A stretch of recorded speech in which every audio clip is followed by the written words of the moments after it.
All right, welcome to DeForest Windsor Fire Department high-rise packing.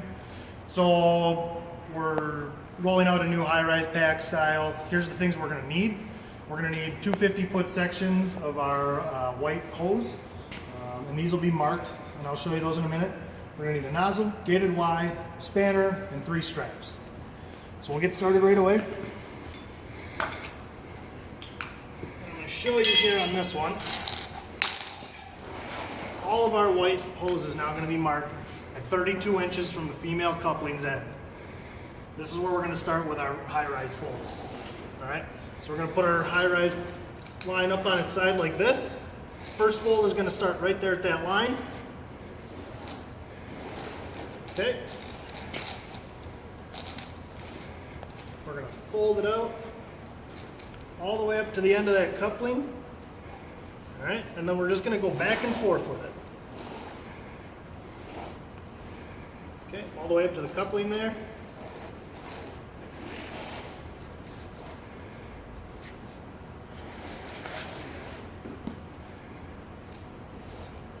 Okay, when we come back to our folds over here, we're going to stop short of this fold because we're going to be trying to keep these as tight as possible and save space.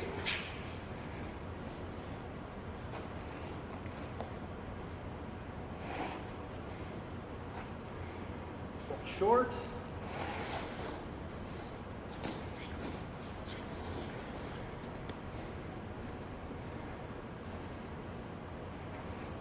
Okay, then we're going to go long again.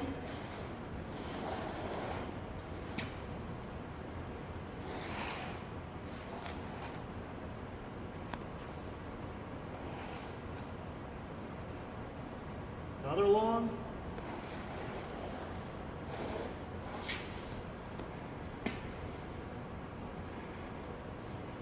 Fall short again.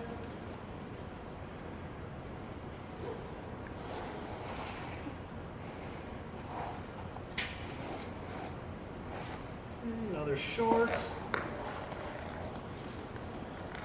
All right, so we've got a bit of a tail here. It's not a bad thing, but it's not a good thing. So we're going to make this our nozzle side just because we've got enough there. So what we're going to do is we're going to bring this back about halfway down the lay here. We're going to bring this through, okay, pull it tight, and this extra section right here that we've got, we're going to open up into our second fold, tuck this back in, and make sure everything gets pulled nice and tight again.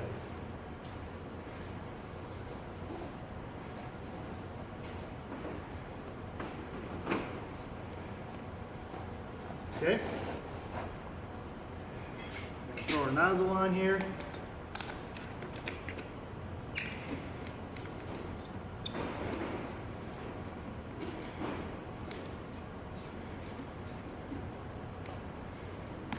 And then we can set this off to the side. Our second lay is going to be the exact same thing. Open it up, find our HR, and we're going to start our fold here. If it's not right on the end of the fold, it's not a huge deal. It's just a general kind of marker to get you started. Everybody's going to fold these a little differently and lengthwise, so they're always going to be a little different. You're just going to kind of have to figure out which one suits the nozzle and which one suits the gated Y a little better. But it's the exact same thing, back and forth, back and forth. I'm able to do this with one person, but we've been testing a lot of these out and rolling and unrolling and rolling and unrolling. This is way easier to do with 2 people, one person holding and one person going back and forth. See, I'm still going long and short, long and short.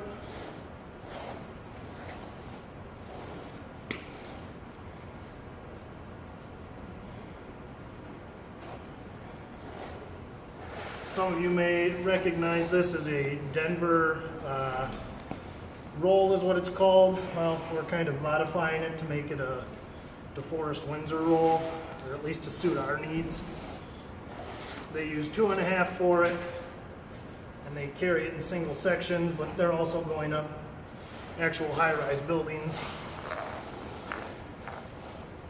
Whereas we're probably more likely to deploy this in a industrial scenario more than anything. All right, so we got lucky. This one kind of worked out good for us. There might be a little bit extra overhang here, but we want to leave a little extra overhang. Maybe half of this would be even better, but to fold this back through, make it kind of a mess, just so that we can hook it into the nozzle side more than anything. Okay. Another important thing with both of these, you always want your female and your male coupling on opposite sides of the V. So whichever side you're starting your female coupling on, so at this time it's going to be my right, your left, we want the male to end up on my left, your right. Same with that one. If we split it in half, you can look and see they're both on separate sides. If you don't end up that way, it's not going to deploy properly. So we're going to go ahead and hook our gated Y up here.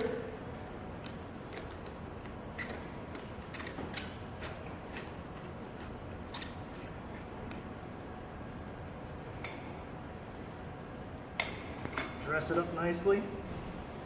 All right, now for the tricky part. So we want this female coupling to end up on the far side over there, so our two couplings can be connected. So you're always going to have your nozzle and your gated Y on the same side.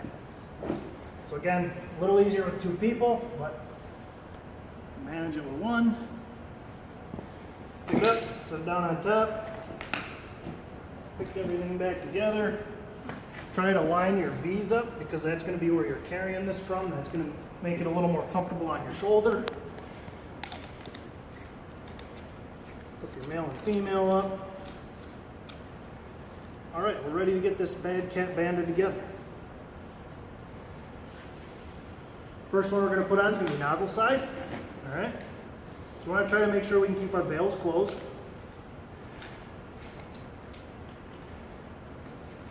Try to get up as far as you can to your folds here. It's going to just help keep everything a little tighter together in there. All right. One of the big things that we want to really be cognizant of when we're putting these on is that we're keeping the buckles all on the same side. So at 2 in the morning, when you're at a fire and you need to deploy this and your adrenaline's pumping, you don't need to look for the buckle. It's going to be right there in front of you. A little bit of preparation ahead of time is going to save you a world of headache on a fire scene with something like this. Okay, second one's going to go on this side. Again, get out as far towards the end as you can, just to kind of keep it nice and tight.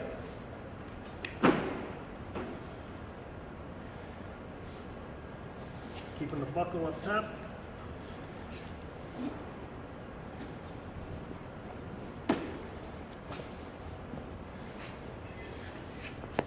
The last buckle is going to go in here with a spanner wrench tucked into it.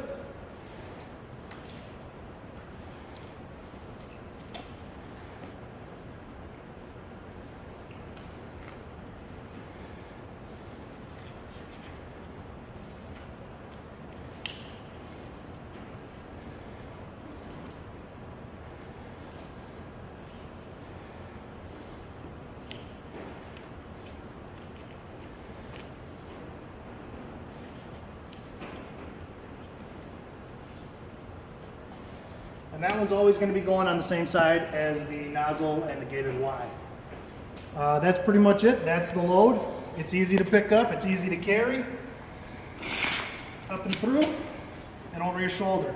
Make sure you keep the gated Y to your backside. Otherwise, gentlemen, it may hit you in a spot that's really going to cause some damage.